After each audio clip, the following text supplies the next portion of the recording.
The bee's honeycomb is an amazing piece of engineering, but why have they evolved to produce this hexagonal pattern? Well, actually, they don't have too many choices. If you try to put pentagons together, for example, they just don't fit together nicely, or circles leave lots of little gaps. If they want to produce a network of regular shapes which fit together neatly, then you've really only got three options. You can do equilateral triangles, or you could do squares, or you can do the bee's hexagons. But why of those three does the bee choose the hexagons? Well, it turns out that the triangles actually use much more wax than any of the other shapes. Squares are a little better, but it's the hexagons which use the least amount of wax. It's a solution that was only mathematically proven a few years ago. Bees start the construction of the hive from 2 or 3 different places and weave the honeycomb simultaneously in 2 or 3 strings. They start from different places. The bees create a number, construct identical hexagons, and then weave the honeycomb by combining these together and meeting in the middle. The junction points of the hexagons are assembled so deftly that no defect can be found in the structure of honeycomb. Look at this, it's perfect. Yeah. Hexagons here. Yeah, it is amazing. And the hexagon is a very strong structure. It's an engineering wonder for sure.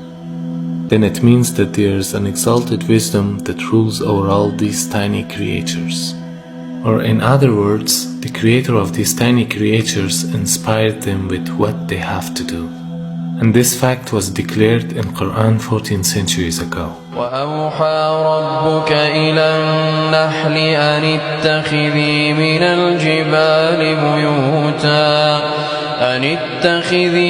الْجِبَالِ بُيُوتًا وَمِنَ الشَّجَرِ وَمِمَّا يَعْرِشُونَ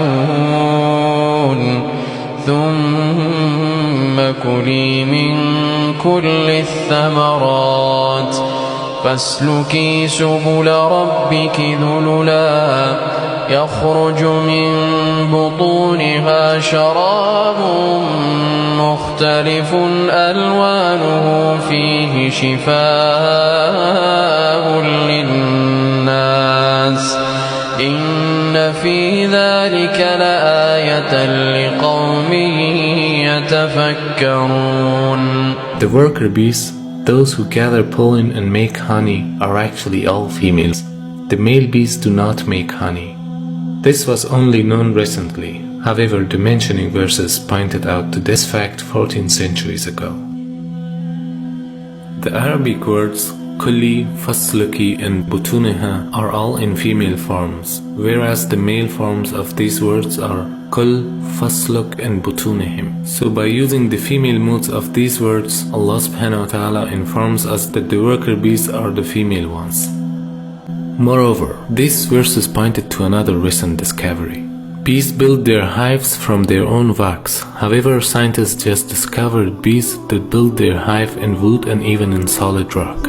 And your Lord inspired the bee. Set up hives in the mountains, and in the trees, and in what they construct.